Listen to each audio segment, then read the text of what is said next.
Hello everybody, I'm Berenger. Welcome to my channel. In today's video, I'm sharing with you guys some sweet treats I made for you. All of these are vegan, plant-based.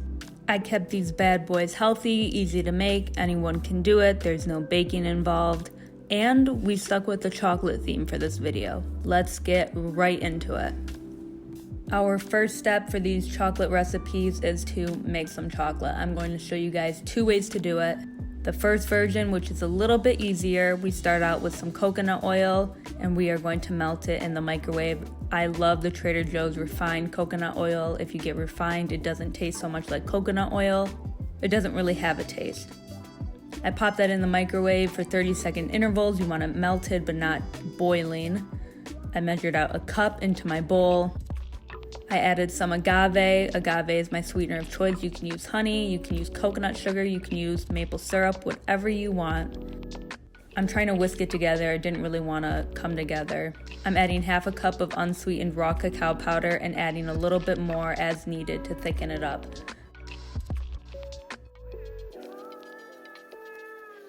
I bought these little silicone molds off of Amazon. They are the cutest little thing, and I'm just putting this chocolate in here. This time lapse is low-key satisfying. This chocolate will set anywhere. Just make sure you keep it in the refrigerator or the freezer so that it doesn't melt. They are so cute. For our second method of chocolate, we are putting a pan over medium-high heat and then adding about 2 inches of water. I'm finely chopping some cacao butter. I need about a cup of it packed. Once the water is boiling, I'm adding a glass bowl over it. Make sure your bowl isn't touching the water or else your cacao butter will burn. I'm just stirring this around until it melts. Once it's melted, I'm adding some agave. Once again, love my agave. Just a couple tablespoons, whatever feels right, however sweet you want your chocolate.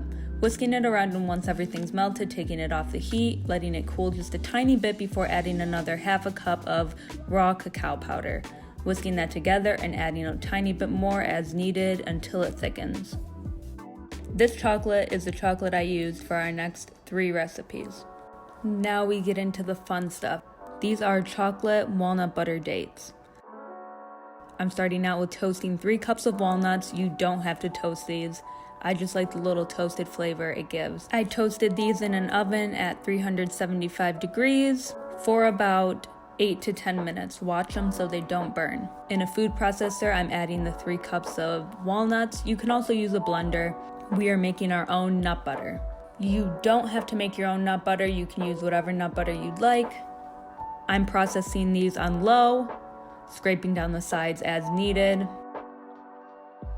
Processing them again and then adding 1 tablespoon coconut sugar. I loved the taste of the coconut sugar with the toasted walnuts. Added a little bit of sea salt, blend it again. At this point, things started to get pretty liquidy, so I added water, and water actually makes it emulsify, so it thickens it rather than thins it. Scoop it out into a jar, and we'll put this in the refrigerator and save it for our dates. Or you can just use this on whatever you'd like. For the dates, I'm just pitting these large dates, adding a little baby scoop of the walnut butter, sandwiching it in there. I think these look so cute.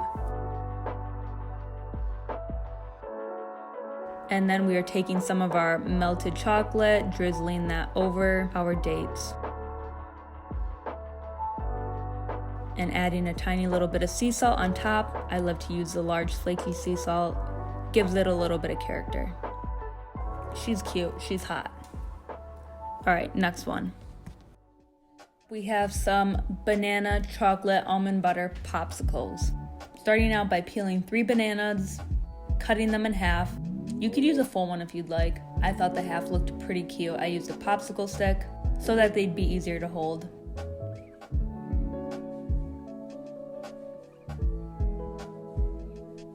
Then I took some raw almond butter. You can use whatever you'd like. Mixed it around and dipped the banana right in there. I let the sides drip down, make sure we weren't dealing with too much nut butter. and put them on a little drying rack. You can just put them straight on parchment paper if you'd like.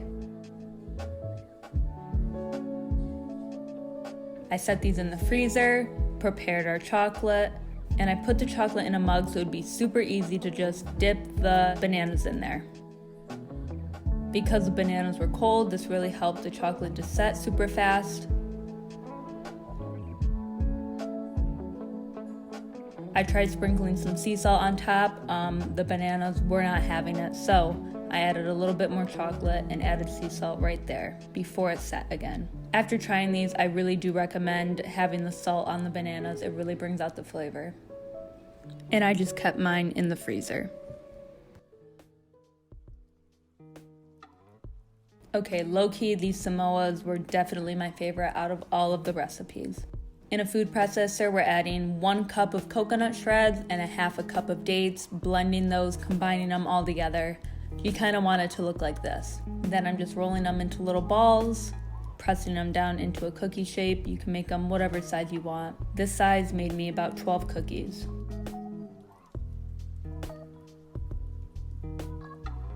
I made a little hole using the back of a chopstick, totally optional. I just thought it made it look a little bit more like the traditional samoas. Put those in the freezer for a couple hours, and then I used chopsticks to dip the bottom half in chocolate. Gotta work on my chopstick skills. And then we are just drizzling over some chocolate on top of the samoas. These are so cute. I think they are so picturesque. Put them on your Instagram. Let me know what you think. Last but not least, we have some chocolate peanut butter fudge. This one is definitely a crowd pleaser. In a blender, I'm adding 2 bananas, 1/2 cup of peanut butter. I use chunky peanut butter, 2 tablespoons of coconut oil, and 1 tablespoon of agave. You can use whatever sweetener you'd like. Once again, maple syrup would be super good in this one. 1.5 tablespoons non-dairy milk. I used coconut milk, and 2 tablespoons of raw cacao powder. I just blended that up until it was all blended, no clumps. I put it in a loaf pan lined with parchment paper. For extra credit, you can add sea salt and cacao nibs, and put it in the freezer until it's firm, about 3 hours. Once it's frozen, cut it into whatever sizes you'd like, and you're ready to serve it. This stuff is amazing. All right, what do we have? Oh wait, give me 2 seconds. 1, 2, tea and crumpets. We have a quick taste test for the end of the video. We like to do our desserts at night. I have a samoa and some of the walnut date. Dad has one of everything that I've made. Very excited about this. That walnut covered date looks absolutely amazing. I think I'm gonna do the banana first. Okay. Oh no. Okay, we have a little bit crumbly. That's really good. Good. Frozen banana. I think the salt really brings out that flavor. All right, so we did half with salt, we did half without salt. So definitely add the salt. All right, Samoa. I'll try the samoa with you. I kind of took a minute to hit. Yeah. And then, yeah. I like it. It's like someone whispered Samoa in the other room at a health food store. I like it though. I really like it. I would 100% make these again for myself. I really like them. I would eat them all day long. We're gonna do fudge. I don't like to eat peanuts that often, but for this, I would totally eat peanuts. Oh, wow. Try the date. Chocolate covered date, or what is this? Chocolate covered date with walnut butter. Texture. Oh, really good. The fudge was 1. This is 2, for sure. Very close. And then a banana and small. All right, thanks, Dad, for being our taste test. Thank you for inviting me. This was very enjoyable. All right. Peace out.